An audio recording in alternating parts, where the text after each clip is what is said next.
Assalamualaikum warahmatullahi wabarakatuh. Shalom, Om Swastiastu, Namo Buddhaya, dan salam kebajikan.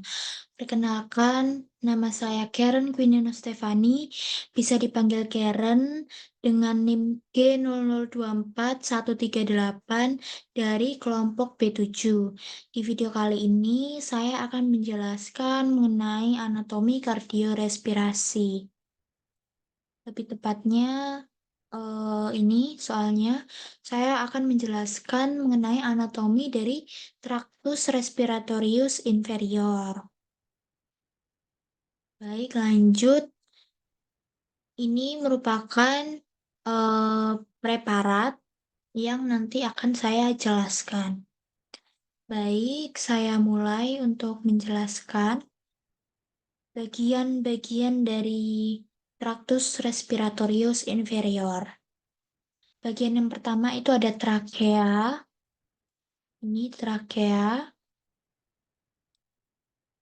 Nih, di sini nih trakeanya gini ya, udah terlihat. Jadi trakea itu adalah saluran pernapasan yang menghubungkan laring atau tenggorokan ke bronkus utama. Trakea berfungsi untuk mengalirkan udara menuju ke paru-paru.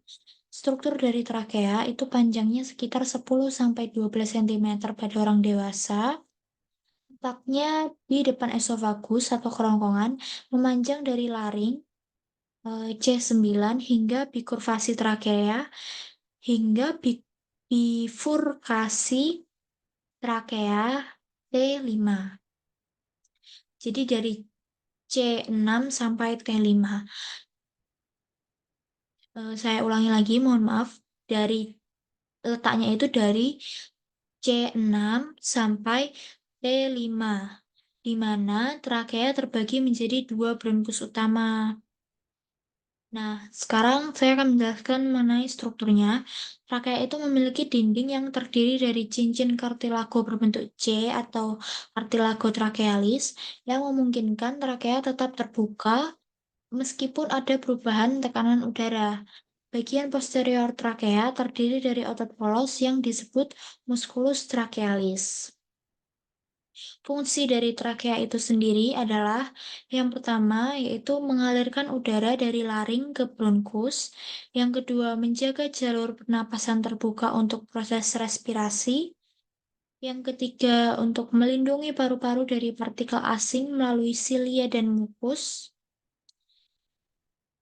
Ya, itu. Yang terakhir tadi adalah melindungi paru-paru dari partikel asing melalui silia dan mukus. Melindungi paru-paru dari partikel asing melalui silia dan mukus. Baik, selanjutnya saya akan menjelaskan bagian yang kedua, yaitu ada bronki atau bronkus. Nih, ya ini pokoknya bronkus nih, tiga nih. Bronkus. Di sini apakah kelihatan ya? Ini bronkus nih. Main bronkus. Oke, baik. Bronkus itu adalah cabang utama trakea yang masuk ke dalam paru-paru. Ada dua bronkus utama, kanan dan kiri, yang masing-masing membawa udara ke paru-paru kanan dan kiri. Nah, struktur dari bronkus itu, yang pertama ada bronkus utama, ini main bronkus. Kalau yang di kanan tuh ini kan, bronkus utama itu.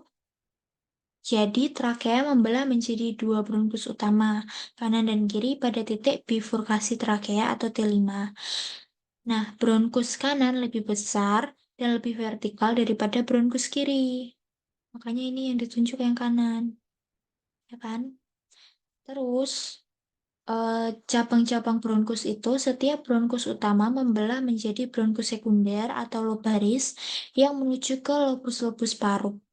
Ke lobus-lobus paru-paru yang selanjutnya Bronkus sekunder terbagi lagi menjadi bronkus tersier atau segmentalis.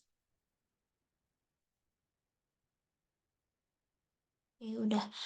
Lapisannya, bronkus itu sama dengan trakea. Bronkus juga terdiri dari cincin kartilago yang berbentuk C. Dinding bronkus mengandung lapisan otot polos yang dapat berkontraksi atau melebar untuk mengontrol aliran udara. Lalu, yang terakhir yang ada di struktur bronkus, itu pembuluh darahnya bronkus diberi dari pasokan darah melalui pembuluh darah bronkial yang berasal dari aorta. Fungsi bronkus itu untuk menghantarkan udara ke dan dari paru-paru, itu yang pertama. Lalu yang kedua, itu untuk mengontrol distribusi udara ke bagian-bagian paru melalui percabangan yang semakin kecil. Nah, selanjutnya, bagian selanjutnya ada pleura. Di sini ada nggak ya pleura? Oh, mohon maaf, sepertinya belum. Oke, lanjut aja. Bagian yang ketiga itu ada pleura. Pleura adalah lapisan selaput yang melapisi paru-paru dengan rongga dada. Nah, pleura ini terdiri dari dua lapisan utama yang berfungsi untuk melindungi dan mendukung paru-paru selama proses pernapasan. Struktur dari pleura itu yang pertama ada pleura visceral, yang merupakan lapisan dalam yang melapisi permukaan paru-paru menempel pada jaringan paru. Lalu ada pleura parietal, merupakan lapisan luar yang melapisi dinding dada dan diafragma. Yang ketiga ada ruang pleura atau kavitas pleura. Ini tuh letaknya antara pleura visceral dan parietal yang terdapat ruang pleura berisi cairan pleura yang berfungsi untuk mengurangi gesekan antara kedua lapisan tersebut selama pergerakan paru-paru. Lalu fungsinya itu cairan pleura berfungsi sebagai pelumas, mengurangi gesekan saat paru-paru mengembang dan mengempis selama proses pernapasan. Lalu fungsi dari pleura itu sendiri yang pertama adalah mengurangi gesekan antara paru-paru dan dinding dada selama pernapasan, lalu membantu paru-paru bergerak secara bebas dalam rongga dada. Yang kedua itu ya. Lanjut untuk bagian yang terakhir ada pulmo atau paru-paru itu sendiri. Nah, kalau di sini yang kelihatan pulmonary vein ya, atau venanya, terus ini arterinya gitu. Nah, untuk pulmo, pulmo itu adalah organ respirasi utama yang bertanggung jawab untuk pertukaran gas. Gasnya ini adalah oksigen dan karbon dioksida seperti yang kita tahu ya, antara udara dan darah. Gitu. Ya, struktur pulmo sekarang yang akan saya bahas. Yang pertama, jumlah manusia memiliki dua paru-paru, yaitu paru-paru kanan dan kiri. Yang kedua, pembagiannya. Paru-paru kanan memiliki tiga lobus, superior, tengah, dan inferior. Sedangkan paru-paru kiri itu memiliki dua lobus, superior dan inferior. Lalu dilihat dari alveolinya, paru-paru terdiri dari jutaan alveoli, yaitu kantung udara kecil, tempat pertukaran gas terjadi antara udara yang masuk dan darah. Lalu yang terakhir ada bronchiolus, itu merupakan cabang terkecil dari bronkus yang mengarah ke alveoli.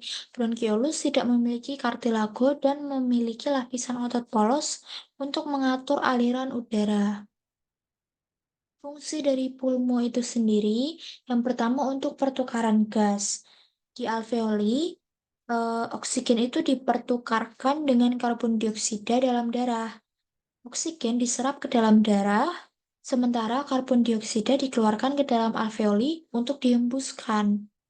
Yang kedua, itu ada ventilasi, di mana Fungsinya itu untuk mengatur aliran udara masuk dan keluar dari tubuh, untuk memastikan oksigen masuk dan karbon dioksida dikeluarkan.